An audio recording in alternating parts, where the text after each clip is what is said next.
Mesmo, Diego, a gente começou essa sexta já com essa operação aí da Polícia Federal, Operação Lesa Pátria, como você disse, né?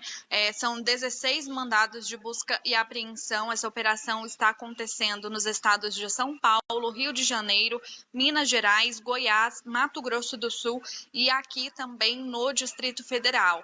Mais tarde, ali, fontes da Polícia Federal vão passar um detalhamento, né, sobre número de mandados de busca e apreensão em cada uma dessas regiões, mas o que a gente sabe é exatamente isso. As investigações com relação ao último dia 8, né, de janeiro, quando toda a Praça dos Três Poderes foi depredada, inclusive o prédio onde eu estou agora, o Palácio do Planalto, também foi alvo, né, desses criminosos. Então, essas investigações estão acontecendo e a identificação dessas pessoas que participaram desses atos, identificação também de pessoas que financiaram esses atos, trazendo, enfim, grupos, né, de outros estados brasileiros para cá, essa identificação está começando de fato a acontecer. E é exatamente por isso que essa operação acontece hoje, já começou bem cedinho nessas regiões que eu disse. Por enquanto, são mandados de prisão preventiva e 16 mandados de busca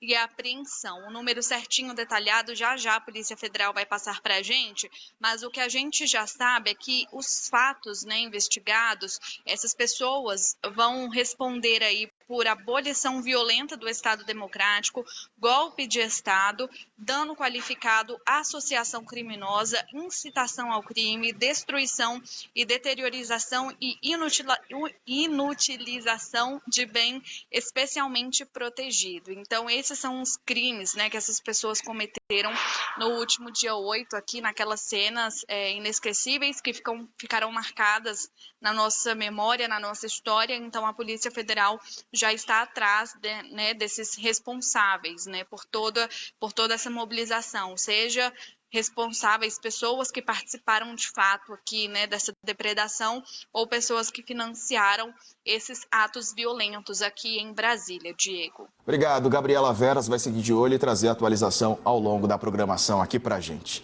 Vou repercutir esse assunto agora conversando com o cientista político, o Rafael Cortes, que é da consultoria Tendências. Cortes, bom retorno, estava de férias, né, curtindo seus dias de descanso, foram aí dias de muito trabalho em 2022.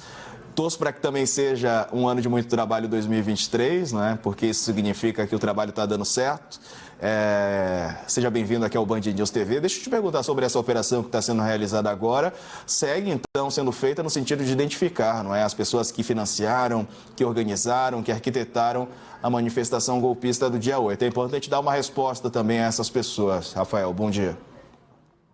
Bom dia, Diego. Bom dia a todo mundo que está ouvindo o Band News TV. É um prazer estar mais uma vez com vocês. Já aproveitando também, desejo um bom 23 aí para todo mundo.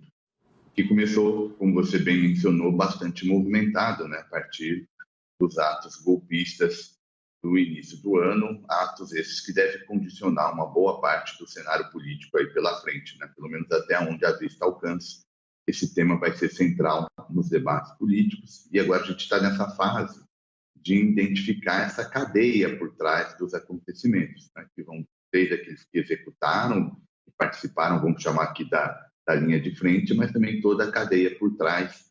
Um movimento dessa natureza não se faz sem toda uma logística, e aí, do ponto de vista da agenda de responsabilização, agora acho que é o momento, esse movimento de fazer a identificação e depois transformar isso em denúncias jurídicas individualizadas, e aí seguindo o processo natural das ações judiciais, que de todo modo tem um impacto político muito relevante nesse momento que o país precisa reconstruir alguns pilares do jogo democrático. Exatamente. É claro que as pessoas vão ter todo o direito, né, à ampla defesa, assim como manda a Constituição, faz parte do Estado Democrático de Direito, Rafael. De qualquer maneira, a resposta vem sendo dada. Quero te ouvir sobre a condução de toda essa crise que abateu o país, e em especial do ministro Flávio Dino, né, que está na alçada dele, ministro da Segurança, ministro da Justiça. Qual a avaliação que você faz da condução dele até aqui? Olha, me parece que o ministro Dino tem sido um dos principais porta-vozes aí nessa agenda de fato, trazer à tona o problema do risco democrático. Né? Nós não estamos falando de qualquer manifestação, nós estamos falando de manifestações que colocam em xeque os pilares do jogo democrático, que é basicamente a alternância de poder por meio do processo eleitoral. Isso deve ser dado ponto pacífico. Né? E o ministro Dino tem sido um porta-voz importante dessa agenda, talvez aquele, dentro do atual governo, aquele que tem o tom mais forte em relação a esse ponto.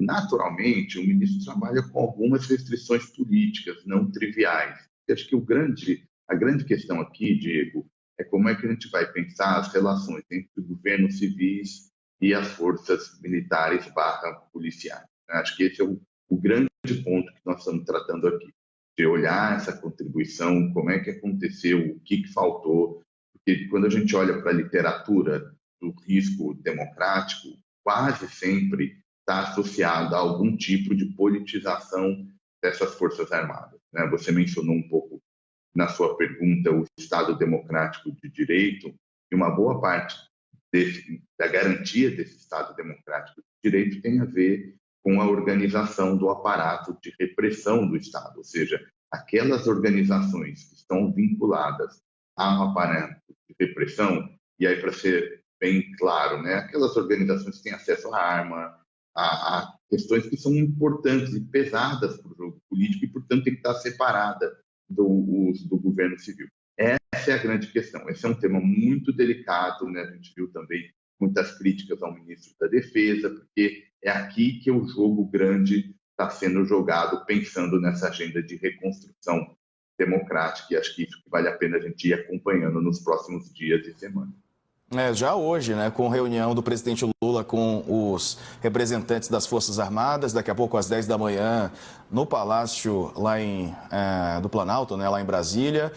Bom, são algumas demandas das Forças Armadas. Achei engraçado demandas, porque não sei se é o termo correto, não é, Rafael? Porque me parece que as Forças Armadas não têm que demandar nada do novo governo, além, é claro, de recursos para a execução das suas atividades que têm a ver para as quais elas são direcionadas, que são atividades importantíssimas, né, para o país, mas que são finalidades específicas e não tem a ver com política. Sobretudo num cenário, acho que esse que é o ponto fundamental, né? Quando a gente olha os últimos anos, houve uma clara politização de uma parte das Forças Armadas. Houve uma confusão entre o exercício do poder do governo civil, na administração Bolsonaro, e as Forças Armadas. A imprensa e os pesquisadores da área mostraram, né, com evidências concretas, a explosão do número de participantes de nomes associados a essas forças. Isso, naturalmente, acaba trazendo as Forças Armadas para dentro do debate político. Né? Então, essa politização que precisa ser resolvida. Me parece que essa identificação de que, fato, isso é um problema é positivo. E seria o ponto fundamental para começar essa reconstrução e fazer com que as Forças Armadas voltem a exercer estritamente o seu papel que a Constituição lhes reserva. As Forças Armadas são uma organização que elas não são organizações autônomas, ao contrário, elas são subordinadas ao governo civil e o presidente da República é o comandante dessas forças. Acho que esse é o ponto fundamental, que parece estranho e por vezes soar algum mal-estar, né, algum conflito não resolvido. Por isso que essa agenda é muito importante, quando há essa noção de demanda, sem essa percepção de que houve essa confusão. E uma parte dessa confusão entre governo e Forças Armadas resultaram aí, contribuíram para esses atos que foram, no limite, golpes contra o Estado brasileiro. Na entrevista que deu essa semana para a Natuza Neri na Globo News, o presidente Lula falou sobre isso, né? Que ele vai falar abertamente com os militares, falar ali o que ele pensa, ouvir o que os militares pensam, porque realmente está um clima ruim, não é? A gente sabia do apoio de parte das Forças Armadas para o então candidato à reeleição, que foi derrotado. Mas agora, né, página virada, agora é tocar o país para frente. Acho que esse tem que ser um assunto superado, né? Não sei qual que você acredita que vai ser, que deva ser o tom dessa conversa, Rafael, para tentar mesmo trazer um pouco, né, baixar um pouco esse clima hostil que está no ar? Eu acho que sim, a tendência é que seja, espero que seja, né, talvez seja até mais um desejo, conversa mais franca possível, né, no sentido de identificar realmente diagnósticos sobre o que ocorreu. Com particular destaque a preocupação do presidente Lula, porque a presidência da República, né, quando a gente está falando dessa confusão entre Forças Armadas e exercício do governo civil, ela se materializou muito forte na presidência, né, naqueles cargos e postos associados à instituição presidência da República. Tá? E a partir daí, essa preocupação maior do presidente Lula. Mas isso não é um episódio que a gente deve pensar, Diego, só a partir do que aconteceu nessa atual conjuntura.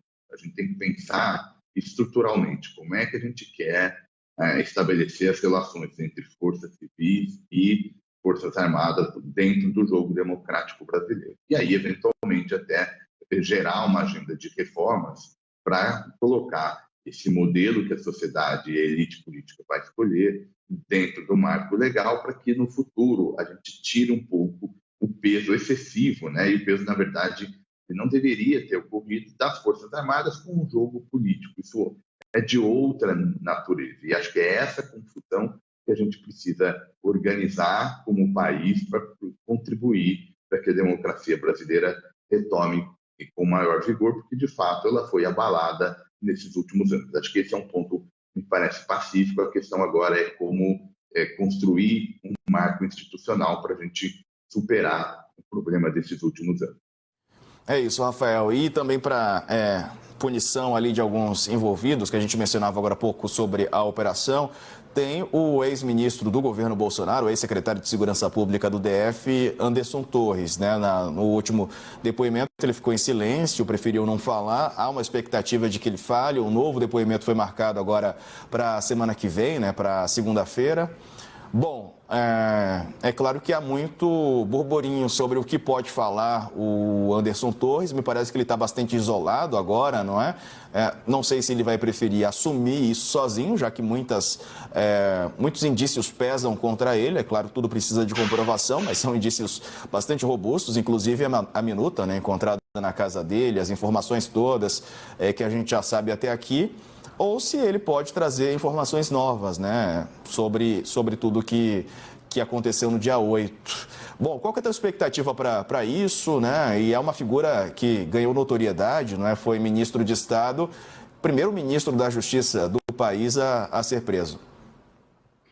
Olha, Diego, quando a gente olha a experiência histórica, né, nesses escândalos e de movimentos e crimes que resultaram, né, a partir de uma ação em cadeia, né, é que se comece, né, com os primeiros depoimentos, as primeiras responsabilizações individuais, as aberturas de inquéritos, enfim, começa uma espécie de um efeito dominó, né, os nomes vão prestando depoimento e aí vai fechando um pouco mais essa linha de comando para ter uma ideia do papel que cada um que está envolvido eventualmente teve nesse processo, né?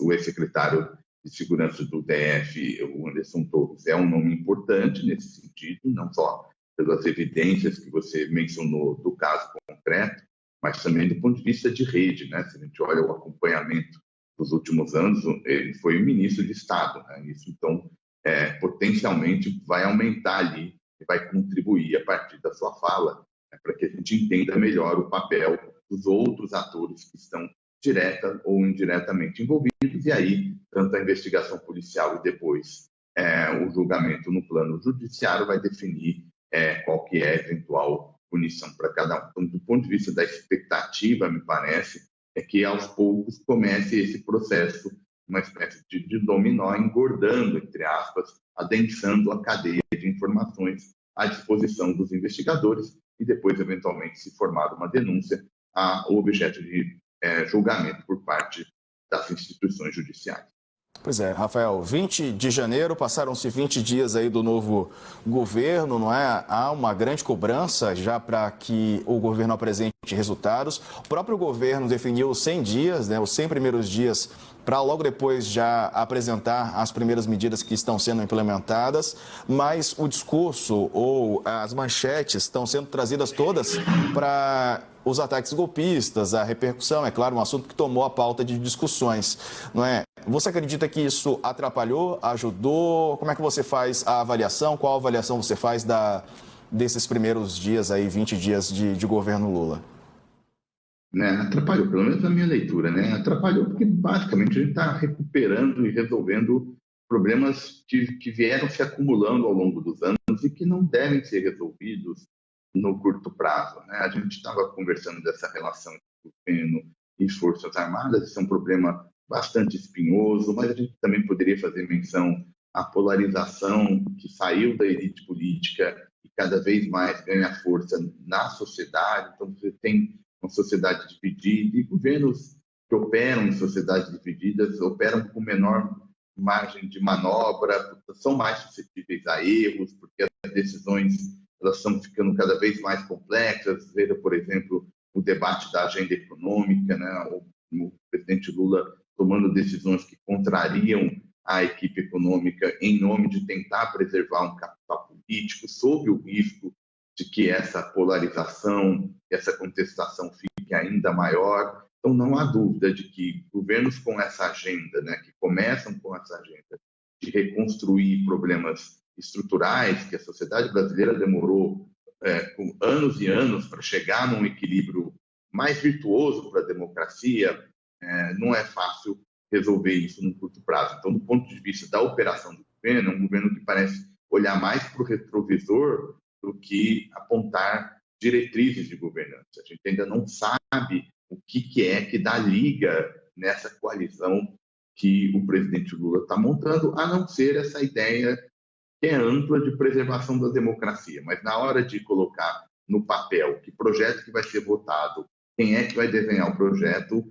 isso perde força. E aí a gente tem que entregar e entrar na fase em que o governo Lula vai colocar o que ele veio, né? Para que ele quer contribuir. E isso a gente não viu em diversas áreas, mas com particular destaque para a área econômica, área que tem gerado muito barulho e que eventualmente vai gerar custos aí em termos de crescimento econômico, a depender das respostas da nova administração. Então, todos esses fatos e é claro também como é que o governo Lula vai se posicionar diante de todos eles, e a expectativa e a cobrança persiste em relação a resultados. Rafael Cortes, obrigado pela análise, um abraço para você, bom fim de semana.